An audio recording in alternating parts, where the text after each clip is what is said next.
हाय। आज इस वीडियो में, आज इस 3 मिनट के वीडियो में will see the current ratio. तो करंट रेशो होता क्या है? तो करंट रेशो कुछ नहीं है, बिजनेस की लिक्विडिटी आपको दिखाता है कि एग्जैक्टली मेरे करंट एसेट्स और करंट लायबिलिटीज कितने हैं। मेरे करंट एसेट्स करंट लायबिलिटीज को पे कर सकते हैं या नहीं पे कर सकते, ये सिर्फ दिखाता है आपको करंट रेशो। तो what is the formula of current ratio? Is very easy formula, current assets upon current liabilities. Current assets upon current liabilities, this is the ratio, this is the formula of current asset, formula of current ratio. And what do you mean by current asset? Current asset means regularly जो change होती है वो। current liabilities also called as what? regularly change होती है, day by day change होती है वो। तो देखिए, these are the current assets.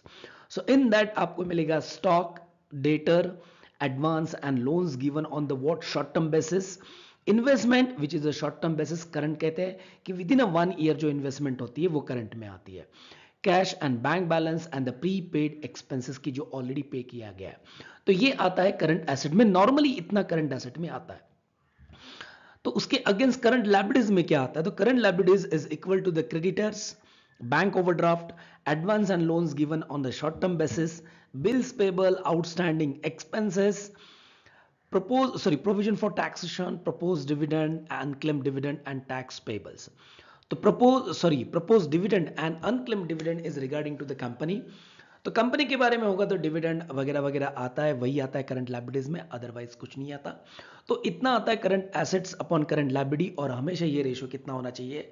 हमेशा ये रेशो कितना? 2:1 होना चाहिए।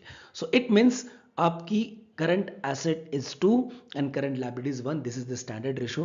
इसमें कुछ गफलत हो गई है, मतलब सपोज करंट रेशो में कुछ कम ज्यादा आता है तो इसका मतलब है कि आपका बिजनेस प्रॉपरली नहीं चल रहा, आपकी बिजनेस की लिक्विडिटी अच्छी नहीं है। तो अगले वीडियो में लेके आते हैं हम अगला रेशो, क्विक रेशो उसका नाम है। तो सी विल नेक्स्ट वीडियो।